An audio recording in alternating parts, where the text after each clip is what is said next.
Good afternoon, everybody. Let me be clear. President Trump and his entire administration stand fully behind the heroic men and women of ICE and will always uphold law and order in the United States of America. The deadly incident that took place in Minnesota yesterday occurred as a result of a larger, sinister, left-wing movement that has spread across our country, where our brave men and women of federal law enforcement are under organized attack. Right now, immigration and customs enforcement officers are facing a 1,200% increase in assaults, a 3,200% increase in vehicle rammings, and an 8,000% increase in death threats.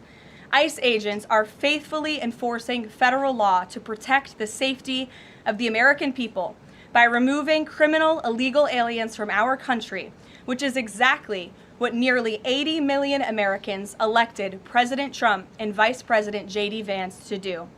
Radicals in the Democrat Party are furious over this. They don't want our border secured or criminal illegal aliens being removed.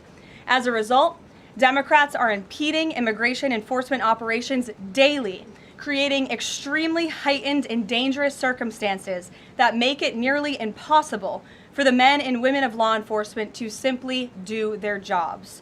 Democrats are calling to defund federal law enforcement agencies who are protecting public safety. And Democrats are calling to abolish ICE and defund the police. That will never be allowed to happen under this president and vice president. The Trump administration will redouble our efforts to get the worst of the worst, criminal illegal alien killers, rapists, and pedophiles off of American streets. The Department of Homeland Security will continue to operate on the ground in Minnesota, not only to remove criminal illegal aliens, but also to continue conducting door-to-door investigations of the rampant fraud that has taken place in the state under the failed and corrupt leadership of Democrat Governor Tim Walz. Taxpayers have been ripped off to the tune of billions of dollars in this one state alone, and that is going to end, and people are going to be held accountable. The Trump administration has activated thousands of federal agents, doubled the number of U.S. attorneys in the DOJ office in Minneapolis, and surged resources to hold fraudsters accountable and demand justice for law-abiding American taxpayers and citizens across our country. And that's what brings the Vice President out here with me today to discuss all the Trump administration is doing and to make an additional important announcement on this front. So please, Mr. Vice President, will be joining us now. Guys. Thank you, Carolyn. Thank you.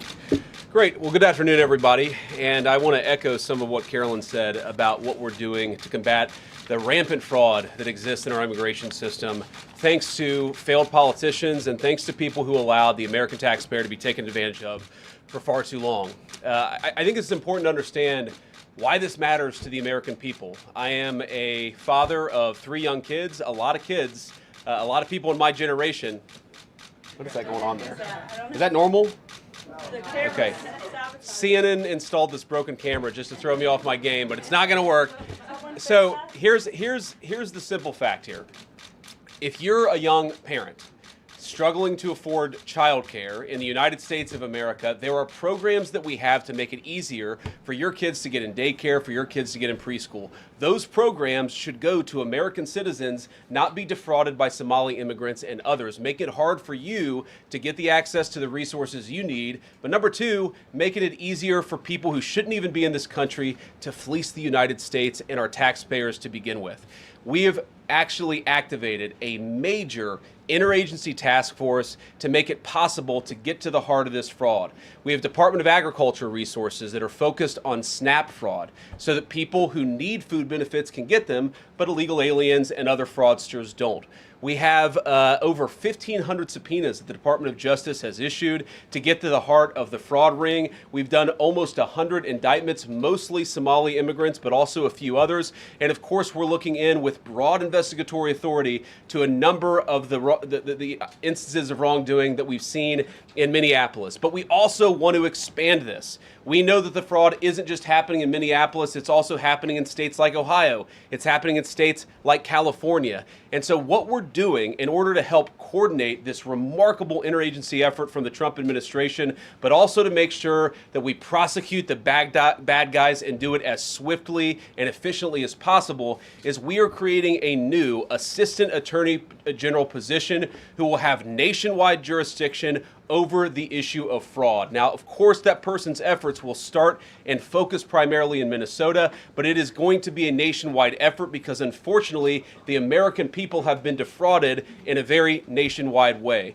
I want to thank a couple of people for their cooperation, in particular Pam Bondi, our Attorney General, first of all, for getting a lot of resources to Minneapolis to start to investigate and prosecute this fraud, really at an industrial scale. We've never seen fraud like this in the history of our country.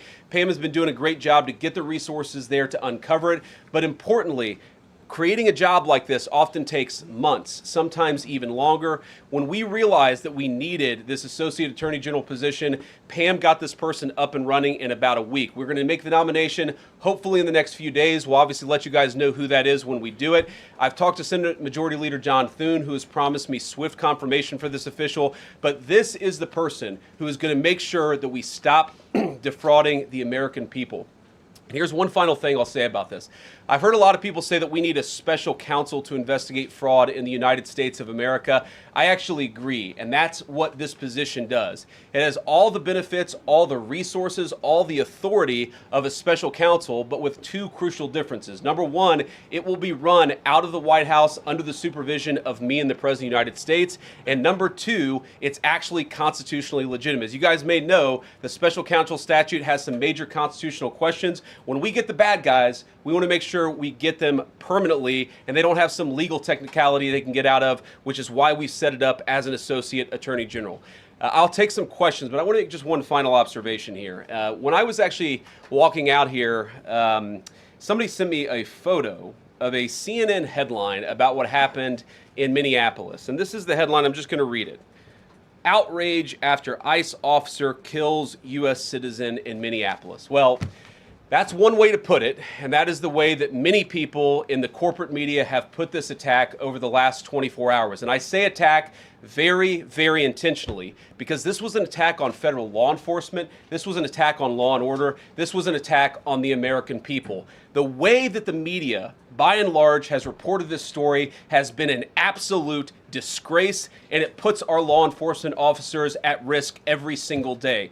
What that headline leaves out is the fact that that very ICE officer nearly had his life ended, dragged by a car 6 months ago, 33 stitches in his leg. So you think maybe he's a little bit sensitive about somebody ramming him with an automobile? What that headline leaves out is that that woman was there to interfere with a legitimate law enforcement operation in the United States of America. What that headline leaves out is that that woman is part of a broader left-wing network to attack, to dox, to assault, and to make it impossible for our ICE officers to do their job. If the media wants to tell the truth, they ought to tell the truth that a group of left-wing radicals have been working tirelessly, sometimes using domestic terror techniques to try to make it impossible for the President of the United States to do what the American people elected him to do, which is enforce our immigration laws. The President stands with ICE, I stand with ICE, we stand with all of our law enforcement officers. And part of that is recognizing that you people in the media, not everybody in this room, but many people in this room have been lying about this attack. She was trying to ram this guy with her car. He shot back. He defended himself. He's already been seriously wounded in law enforcement operations before, and everybody who's been repeating the lie that this is some innocent woman who was out for a drive in Minneapolis when a law enforcement officer shot at her, you should be ashamed of yourselves. Every single one of you. Questions? Thank you, Mr. Vice President. I wanted to read a quote from Tim Walz earlier today. He said, "When things looked bleak, it was Minnesota's first that held the line for the nation on July 3rd, 1863, and I think we may be in that moment now." Can you comment on his rhetoric and Mayor Jacob Frey and whether they want to see unrest in Minneapolis? Well, that's very tough rhetoric from a guy who just quit because his fraudulent activities have been uncovered. Look, Tim Walz is a joke. His entire administration has been a joke. The idea that he's some sort of freedom fighter, he's not. He's a guy who has enabled fraud and maybe, in fact, has participated in fraud. That's what this new Assistant Attorney General position is going to find out. I don't care what Tim Walz says. I care about getting to the bottom of this fraud for the American people, and I care about enforcing the nation's immigration laws. That's what we're going to stay focused on. Vice President. Yeah. Unrelated question here. I mean, Democrats have accused ICE of murder. They've said they're targeting Americans. They've told ICE to get the F out of Minnesota. This is going to stoke the fire against ICE agents, and you're talking about ICE agents right now and being concerned about them. What, if anything, is the administration going to do to make sure these folks are protected during these protests? But also, should DHS sort of revisit their procedures here? I mean, nobody wants to see an American killed. Are there changes that need to be made to make sure something like this doesn't happen again? Look, first of all, of course, nobody wants an American citizen to be killed. This is absolutely a tragedy, but it's a tragedy of the making of the far left. They have radicalized a very small segment of the population, taught them that ICE agents are engaging in wide-scale violation of people's rights. What our ICE officers are doing is deporting the millions of criminal aliens that were let in during the Biden administration. So number one, we have to say, as a matter of leadership, and I would appreciate if the Democrats would join me on this, let's be honest about the fact that we have way too many illegal aliens in this country. Our ICE officers should be supported in doing their job. You're trying to actually marshal the far left lunatic fringe to engage in doxing, to try to make it impossible for them to enforce the law, and in some cases actually to engage in acts of domestic terrorism against our law enforcement officers. When you talk about different plans, different protocols, different policies, I forget exactly how you asked the question. Here's the simple fact. What we're going to do is make it easier for the American people's administration to enforce the American people's law.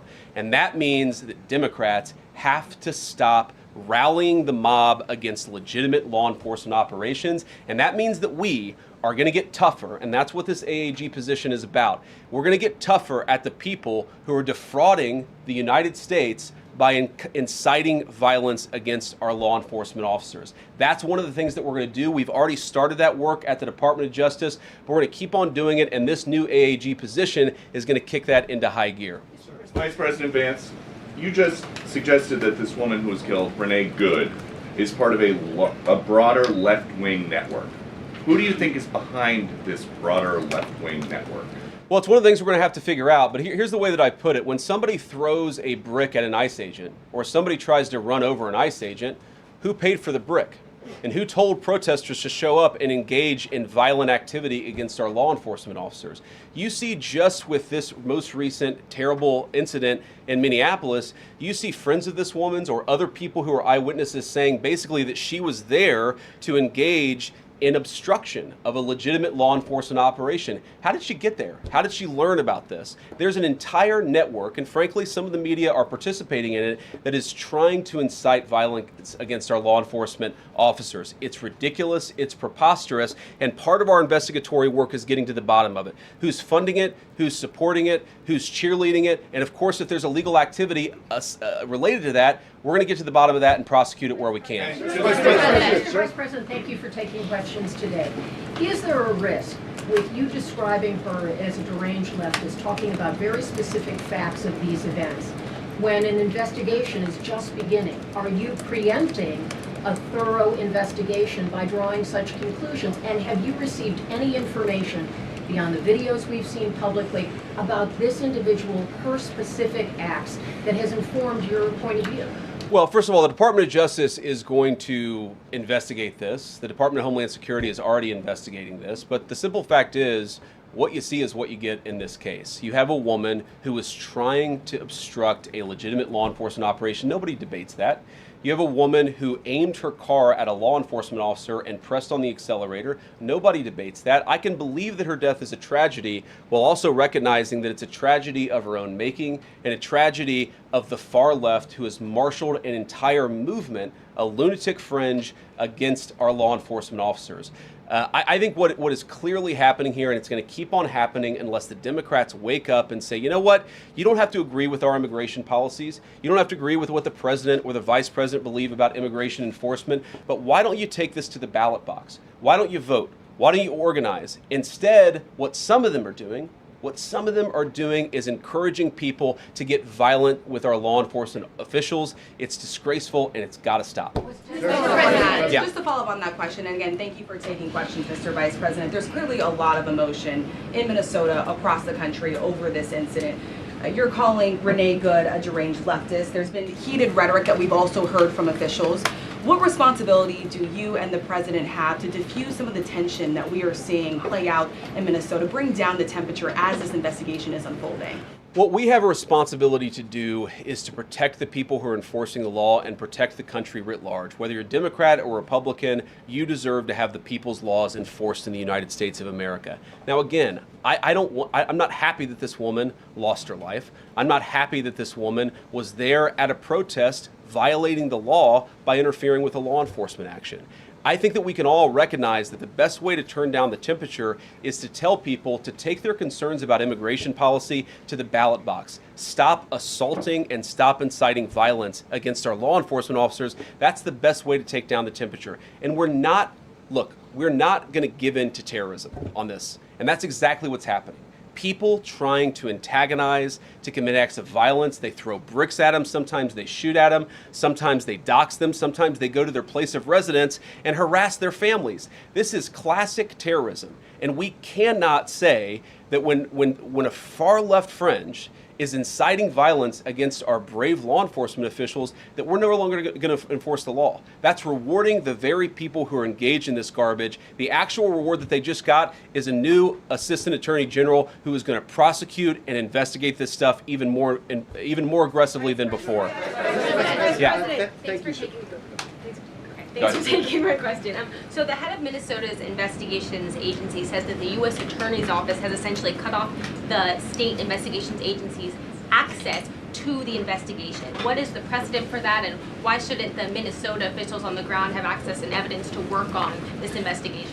First of all, I wish the state officials in Minnesota would investigate why you have so many people who are using their vehicles and other means to actually interfere with a legitimate law enforcement operation.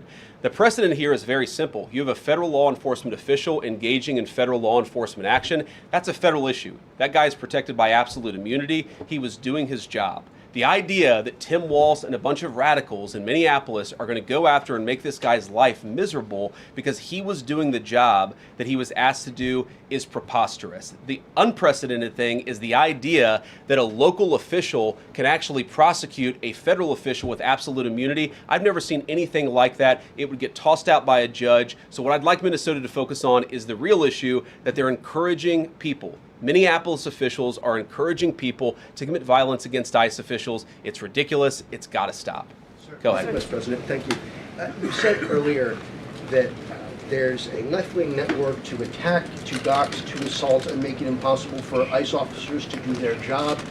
You told my colleague just now that there's an investigation going on into that network. Yep. So if everything that you say is true, how does being part of that network justify being shot? Well, being part of the network doesn't justify being shot, but ramming an ICE officer with your car, that's what justifies being shot. It's not a good thing, by the way, but when you force somebody to engage in self-defense, it's almost a preposterous question. I'm not saying that funding some of this stuff justifies capital punishment. Nobody would suggest that. The reason this woman is dead is because she tried to ram somebody with her car and that guy acted in self-defense. That is why she lost her life, and that is the tragedy. Now, there may be other violations of the law and other penalties that are associated with those violations of the law. For example, if you are funding violence against our law enforcement officers, I'm not a prosecutor. My guess is that's not the sort of thing that earns capital punishment, but it should sure as hell earn you a few years in prison if you're funding the effort to try to assault our law enforcement officers. I'm sorry, guys, what's going on here? You guys are meant to report the truth. How have you let yourself become agents of propaganda of a radical fringe that's making it harder for us to enforce our laws? You just asked me a question that presumed that the reason why this woman died is because she was engaged in legitimate protest. She tried to run somebody over with her car, and the guy defended himself when that happened. Next question. The investigation is still ongoing. I said next question. Mr. Vice President, I mean, you presumably watched the video yourself. There's not the slightest doubt in your mind, having viewed it, that the victim, you still believe that she deliberately tried to ram him despite seeing this video? Look, I don't know what is in a person's heart or in a person's head, and obviously we're not going to get the chance to ask this woman what was going on. What I am certain of is that she violated the law. What I'm certain of is that that officer had every reason to think that he was under very serious threat for injury or in fact, his life. What I'm certain of is that she accelerated in a way where she ran into the guy. I don't know what was in her heart and what was in her head, but I know that she violated the law, and I know that officer was acting in self-defense. It raises an interesting point, though. Look, if people want to say that we should have a legitimate debate about, what was she really doing, right? Was she panicking when she drove into this officer, or was she actually trying to ram him? That's a reasonable conversation. What's not reasonable is for so many of you to plaster all over the media that this was an innocent woman and that the ICE agent committed murder, which is what many of you have said explicitly and some of you have said implicitly. That's what I have an objection to. The idea that this was not justified is absurd, and I think everybody knows it in their heart. Yeah. Mr. Vice President, in the green jacket. Taking down the temperature, it seems like political violence is ratcheting up and riots could be around the corner. What steps does the administration have planned to try to unite America? Average people on both political sides are so tired of fighting with each other, and I think all the journalists in this room could agree with me that we don't want to be part of the problem. Do you have any words to unite America? I know you don't want to be a part of the problem, and I think that's true of a lot of you. I'm not sure it's true for everybody, because the reporting over this has been one of the biggest scandals I've ever seen in media. I've never seen a case so misrepresented and misreported when you have a guy who was defending himself and is now being treated as some sort of federal assassin by so many of the people in this room. First of all, let me say about crime. You mentioned violence. One of the things we're proudest about is that you saw violent crime over the last year drop by 20%. Why is that drop by 20%? Is it because we're attacking our law enforcement officers, or is it because we in the administration are empowering our law enforcement officers to enforce the law? I think that's one of the ways you take down the temperature, is you make people feel more secure and safe in their person and property. That's why we care so much about protecting our law enforcement, because it accrues to the benefit of the entire national community.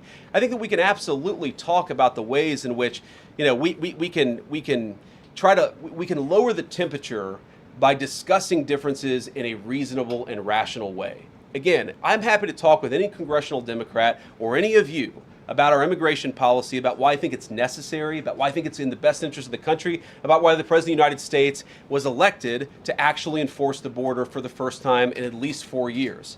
So here's the problem. That's not the debate so many people are having. They are actively covering for people who are committing acts of violence against federal law enforcement. It is preposterous. The way to take down the temperature is to stop it. Have your debates about policy. Attack me. Attack the President of the United States. Don't attack our law enforcement officers. They are trying to do the job the American people demanded that they do. They are not policy actors. They are enforcing the law. They should be treated with a modicum of dignity and respect. And the fact that they're not is why incidents like yesterday happened. The one final point I'll make about this is, look, there's a part of me that feels very, very sad for this woman, not just because she lost her life, but because I think she is a victim of left-wing ideology. What young mother shows up and decides they're going to throw their car in front of ICE officers who are enforcing legitimate law? You've got to be a little brainwashed to get to that point to where you're willing not just to protest, that's fine, not peacefully protest, but throw your vehicle in front of legitimate law enforcement officers and drive your car into them. To get to that point, you have to be, I think, radicalized in a very, very sad way. I certainly wish that she hadn't got there. I know there's an ICE officer right now who very much wishes he was not put in the position where he had to fire a gun to defend his own life. Yeah. Thank you, Mr. Vice President. What's your message, following up on that, what's your message to the leaders in Minnesota, the governor of Minnesota, the mayor of Minneapolis, to calm down the situation on the ground, on the streets? What's your message also to those protesters who saw that video in a completely different way than you saw that video? Well, first of all, I think if you watch every angle of that video, there is one angle where if you squint, you can maybe tell yourself that it's not clear what happened. But when you look at all angles of that video, it is very clear that her vehicle went right for the guy. She actually collided with him. And then that's, of course, when he fired his shots. That's obvious, okay? So what I'd say to the protesters is, by all means, protest peacefully, but make this about ideas. Make this about disagreement with our policy. Don't use your protest as a justification or an encouragement for people to go and incite violence and participate in violence against our law enforcement officials. To the people on the ground in Minneapolis, meaning the local officials in Minneapolis from Tim Walz on down, I'd say, look, why can't you just disagree with a given piece of immigration policy without turning law enforcement into the enemy? And think about, for example, a criminal law, where a police officer goes and arrests somebody because they violated a criminal law. If you're mad about that, go and protest the politician who passed that law. Don't attack the police officer who's just doing their job. We had a wide open border under Joe Biden. I happen to think it's a good thing the President of the United States has closed it down. If you think that's a bad idea, criticize this administration for a policy decision. Don't attack our people for enforcing the law, because I guarantee you go to ICE, there are black people and white people, there are Democrats and Republicans, they are patriotic Americans who are trying to enforce the law. Attack me, lay off of our ICE agents. Yeah, in the blue, all the way, yeah. Yep, thank you, Mr. Vice President. You called on Tim Walz to resign. Can you lay out the case as to why he should step down? Well, look, I think Tim Walz should resign because it's very clear either that he knew about the fraud in Minneapolis, he knew about the welfare fraud, or at the very least he looked the other way. I mean, this is not like Lex Luthor, right? This is not movie villain fraud. This is the lowest IQ possible fraud. This is, we're going to take the absence of kids and set up a daycare center where there are no children, and we're going to call our early childhood education center the Quality Learning Center. By the way, if you can't spell learning, maybe you shouldn't be in early childhood education. But people got rich off of this. We know that there were schools who either had no enrollment or at least they overstated their enrollment. Tim Walz, either it was unbelievable incompetence or he was in on the fraud. That's one of the things we're going to get to the bottom of. Sir. Thank you, Mr. Vice President. Can you explain the difference between this Associate Attorney General and a special counsel? And do you envision this being a permanent position or having more of a limited scope? Well, it's going to be permanent until we get to the bottom of what's going on, so I think it's going to last for at least the remainder of the administration. What's different about it from a special counsel is, if you remember, the Jack Smith case where the special counsel was found unconstitutional, one of the big issues there is that that person was not an appointed person, completely aside from all the other issues that the person was a lunatic and that the case had no merit. There was a fundamental constitutional issue, which is that he had not been appointed by the president and he had not been confirmed by the United States Senate. An assistant attorney general, what that's going to allow us to do is appoint this person, have them confirmed by the Senate. That's one difference. The more substantive difference is that this person is going to be part of a very broad interagency White House that's being led from the President of the United States on down. And that's going to give him the resources, the access to material and information to make this person more effective. I think a lot of people have asked, how are you really going to get to the heart of the fraud? We've been asking ourselves that question for the past couple of months, and we think this is the critical piece at the Department of Justice to really ramp this fraud investigation into high gear.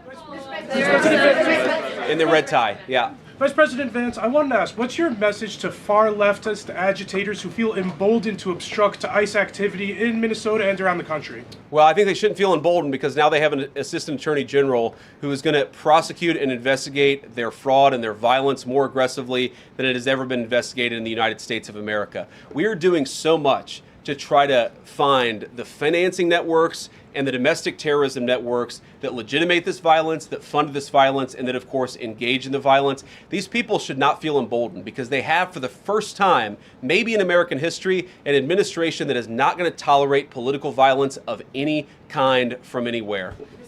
Yeah. We made clear today that the entire weight of the federal government is behind these ICE agents and this ICE agent in particular. there is still a federal investigation happening on the ground. Does that mean that they are not looking into this ICE agent at all? They are just focused on the woman who was in the car? What is the investigation if the federal government has already determined that its weight is behind this ICE investigation? So what do you mean when you say investigation? Do you mean investigation of the shooting yesterday or of the fraud that's happening in Minneapolis? Yesterday. Okay, look, DHS, as I understand it, has an investigation already ongoing. I know that other organs of our government are looking at this. So yes, there is certainly an investigation that's happening right now. But as part of the broader fraud investigation, a lot of what we're doing with the Department of Justice has already started. We've got over 1,500 subpoenas. We've got people this morning, actually, we're going door to door to actually knock on some of these fraudulent care centers, these fraudulent social services organizations to get to the bottom of what's going on there. So the investigation in some ways has already been ramping up into the anti-fraud element for at least a few weeks. What we're trying to do is supercharge it and make sure there's a designated person within the Department of Justice who completely controls that particular focus. Yeah. Just to follow up on that, Mr. Vice President, on the agent, is he still on duty or has he been placed on leave, on administrative leave? And what really was the target of the operation on Wednesday? Of the ICE operation on Wednesday? Well, first of all, it was a legitimate law enforcement operation. We were going door to door to try to find criminal illegal aliens and deport them from the United States of America, because if you come to our country illegally in violation of our immigration laws, then we have the mandate, and in fact we have the legal duty to enforce those immigration laws. Whether he's been placed on administrative leave, I don't know the answer to that question. I'd refer it to the Department of Homeland Security and they can follow up. I will say, look, I would appreciate everybody saying a prayer for that agent. Look, in the past 6 months, he has been hit twice by a motor vehicle. One time, the first time, it led to over 30 stitches and very serious injuries to his legs. This is a guy who's actually done a very, very important job for the United States of America. He's been assaulted, he's been attacked, he's been injured because of it. He deserves a debt of gratitude, and I think the media prejudging and talking about this guy as if he's a murderer is one of the most disgraceful things I've ever seen from the American media. Yeah. Vice President, what is your specific role in the future of Venezuela? And I'm wondering, could you confirm reports that the Director of National Intelligence, Tulsi Gabbard, was kept out of the planning for the operations because of her past concerns about military involvement in Venezuela? So I've heard a couple of things. One, that I was kept out of the planning for the Venezuela operation, that's false. And another, that Tulsi was kept out of the planning for Venezuela operations, that's completely false. Look, we're all part of the same team. And one of the things that is really amazing about that operation is that we kept it very tight to the senior cabinet level officials and related officials in our government.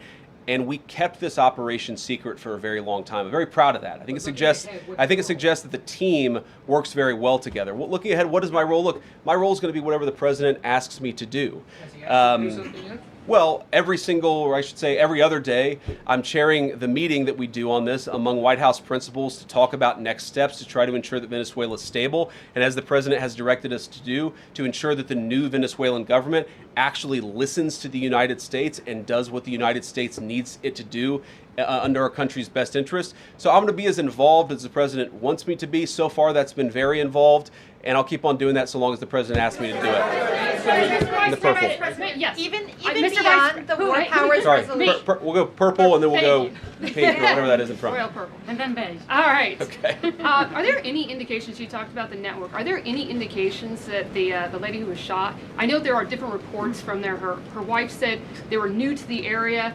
Are there any indications she may have been a paid agitator, and maybe that there are others that were brought to the area, considering everything that's going on in Minneapolis? I wouldn't say that she was paid. I don't have the evidence to say that one way or the other. What I do know is that she was violating the law. And if you just look at the eyewitness accounts, they were saying she was there to prevent the enforcement of the law. She was trying to obstruct a legitimate law enforcement operation. That much is obviously clear. The rest of it, of course, is part of the reason why we investigate this stuff. Yeah. Mr. Vice President, even beyond the war powers resolution today, Congress has bucked President Trump on issues like tariffs. Are you concerned that President Trump is losing his grip on Republicans in the Congress, and what are you going to do about it? No, I'm not concerned at all. First of all, we talked to some of the senators who were going to vote the wrong way, in my view, on this resolution today. Much of their argument was based more on a legal technicality than any disagreement in policy. If you look at the people who actually voted, every single one of them have supported the administration's plan. Second of all, as the president, I believe himself, has already said, every president, Democrat or Republican, believes the War Powers Act is fundamentally a fake and unconstitutional law. It's not going to change anything about how we conduct foreign policy policy over the next couple of weeks, the next couple of months, and that'll continue to be how we approach things. Go ahead. President. So we are seeing, regarding Iran, we are seeing the protests in Iran these days. The citizens are begging for help from the U.S. and Israel, naming streets in the city after President Trump. It seems there is an opportunity here that may not come again. Will the United States stand by the citizens of Iran? And if Israel decides to strike again the nuclear sites in Iran, is the U.S. expected to take part? Well, look, we certainly stand by anybody who's engaged in peaceful protest, anybody who's trying to exert their rights for free association and to have their voices heard. Obviously, the Iranian regime has a lot of problems. And as the President of the United States has said, the smartest thing for them to have done, it was true 2 months ago, it's true today, is for them to actually have a real negotiation with the United States about what we need to see when it comes to their nuclear program. I'll let the President speak to what we're going to do in the future, but we certainly stand with anybody across the world, including the Iranian people who are advocating for their rights. I'll take just a couple more questions. Yeah, go ahead. Thank you very much, Mr. Vice President. Concerning Venezuela, how would you assure the Caribbean region that they will remain a zone of peace? Because some member states in the region are concerned. Well, look, the President had a very productive phone call with the President of Colombia yesterday, and we continue to talk at all levels of government with a number of our friends in the Caribbean region. I actually think this is really good for peace in the Caribbean, because when you take away a major source of illegal cartel revenue, which is the cocaine trade, the fentanyl trade, other sources of illicit revenue, you actually remove the power of one of the main destabilizing forces in Latin America and in the Caribbean. I really do think, look, we say it all the time, this is the President of Peace. One of the ways that you establish peace in your own hemisphere is to make it clear that the United States is going to be respected, that the United States is willing to take power away from criminal cartel organizations and give it to legitimate governments. That's how we see the future of the Western Hemisphere, and we think it's going to be much more peaceful than it was certainly under Joe Biden. I'll take one more question. Go ahead. Mr. Vice President, thank you. On Greenland, do you have a message for European leaders? Many in Europe reject the idea that the island could be for sale. Well, first of all, Secretary Rubio, I believe, is meeting with the leaders of Denmark and Greenland next week, I want to say it is, but maybe it's the week after that. We'll continue to deliver some of these messages in private, some of them in public, but I guess my advice to European leaders and anybody else would be to take the President of the United States seriously. What has he said about Greenland? Set to the side the crazy overreactions that I've seen from the press and from certain people in Europe. What has the President said? Number one, Greenland is really important, not just to America's missile defense, but to the world's missile defense. Number two, we know that there are hostile adversaries that have shown a lot of interest in that particular territory, that particular slice of the world. So what we're asking our European friends to do is to take the security of that landmass more seriously, because if they're not, the United States is going to have to do something about it. What that is, I'll leave that to the President as we continue to engage in diplomacy with our European friends and everybody on this particular topic. And again, thank you all for listening. Thanks for taking questions. And I just ask you, look, this is politics, and often Republicans and get in arguments with the press about things. And I understand that. I think it's really irresponsible for you guys to go out there and imply or tell the American people that a guy who defended himself from being rammed by an automobile is guilty of murder. Be a little bit more careful. We're going to talk about toning down the temperature, which I know the President wants to do, and I certainly want to do. One of the ways we tone down the temperature is to have a media that tells the truth. I encourage you all to do that. God bless you. Happy New Year.